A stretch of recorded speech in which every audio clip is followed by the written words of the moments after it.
Nestled in the windswept moors of Northumberland, England, the Pollock family's estate stood like a forgotten relic of another era. The imposing Victorian manor, with its cracked stained-glass windows and ivy-choked walls, was a local legend, whispered about in hushed tones. It wasn't merely the house's decaying grandeur that fascinated the villagers. It was the sinister tale tied to it, a tale buried beneath decades of rumor and dread. In 1927, the Pollock family, Arthur, Eleanor, and their 3 children, Samuel, Emily, and Grace, seemed to lead a charmed life. Arthur was a respected historian, and Eleanor a gifted painter. Yet, their idyllic existence was shattered one stormy November night when tragedy struck. The story, as it was told, was simple but chilling. That night, the Pollock's manor erupted in flames. When the fire brigade arrived, they found Arthur, Eleanor, and the children's remains, charred and lifeless. The official explanation was a lantern knocked over by accident. But for years, locals spoke of hearing the wails of children echoing through the hills and glimpsing shadowy figures near the ruins.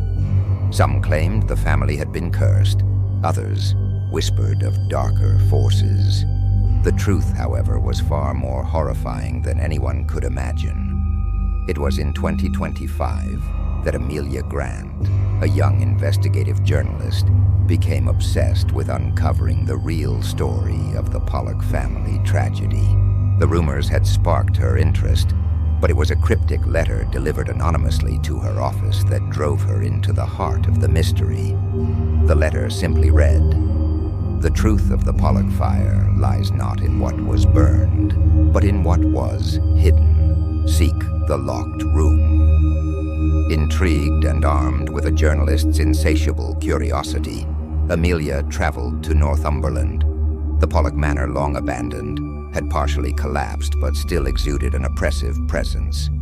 The villagers' warnings did little to dissuade her.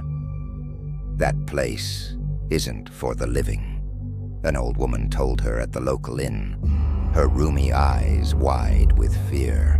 The Pollocks invited something unnatural into their home. It never left.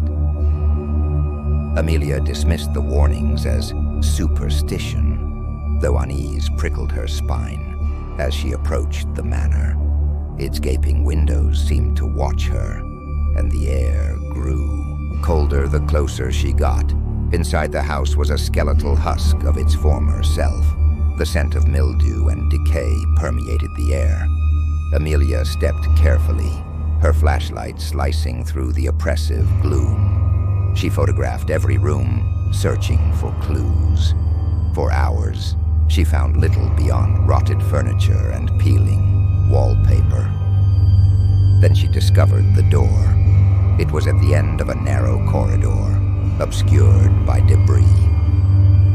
Unlike the other doors, this one was intact, its surface carved with intricate symbols that seemed to writhe under her gaze. A rusted padlock hung from it, sturdy despite its age. Amelia's pulse quickened. She remembered the letter. "Seek the locked room." Determined, she used a crowbar from her pack to break the lock. It fell away with a metallic clang. She hesitated, only a moment before pushing the door open. The air inside was stifling, thick with the scent of ash and something fouler, something metallic. The room was small and windowless, lined with shelves cluttered with strange artifacts, dusty tomes, jars of viscous liquids, and peculiar sculptures. At the center of the room stood a large oak table. Spread across it was an ancient book, its pages filled with indecipherable text and grotesque illustrations. A chill ran through Amelia as she studied the book. The pages depicted rituals, sacrifices, and creatures that defied logic. One image stood out, a towering, shadowy figure with elongated limbs and hollow eyes.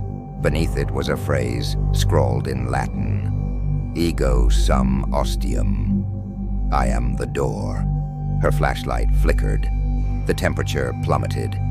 Amelia's breath fogged as an unnatural silence enveloped the room. Then faintly at first, she heard whispers. They grew louder, a cacophony of voices that seemed to emanate from the walls themselves. Panicked, Amelia stumbled back. Her foot struck something on the floor. Looking down, she saw a charred toy, a wooden horse. Her stomach churned as she realized it matched the one described in an old photograph of the Pollock children. Over the following days, Amelia delved deeper into the mystery. She learned that Arthur Pollock had been obsessed with occult studies, particularly the concept of thin places, where the barrier between worlds was weak. His journals, recovered from a local archive, detailed his experiments in summoning entities from beyond. One entry read, "They promise knowledge and power, but at what cost? The children grow uneasy. Eleanor's dreams are dark. I fear the price may be too steep." The fire, Amelia realized, hadn't been an accident. Arthur's final ritual had gone horribly wrong. He had opened a doorway to something he couldn't control.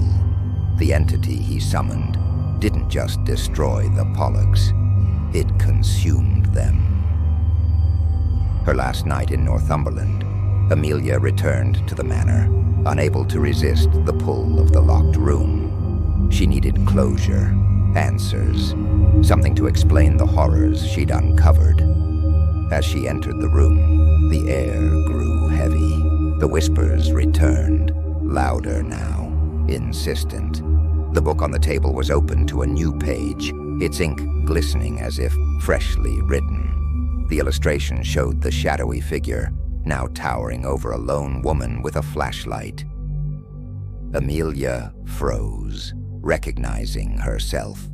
The room's shadows began to writhe, coalescing into a form.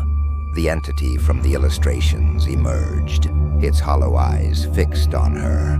Its presence was overwhelming, an all-consuming void that drained the air from her lungs. Amelia tried to run, but the door slammed shut. The entity's voice invaded her mind, a deep, resonant sound that bypassed her ears. "You sought the truth. Now you are the door." Pain seared through her as the room dissolved into darkness. She felt her body unraveling, her essence stretched thin. Her screams echoed briefly before being swallowed by silence.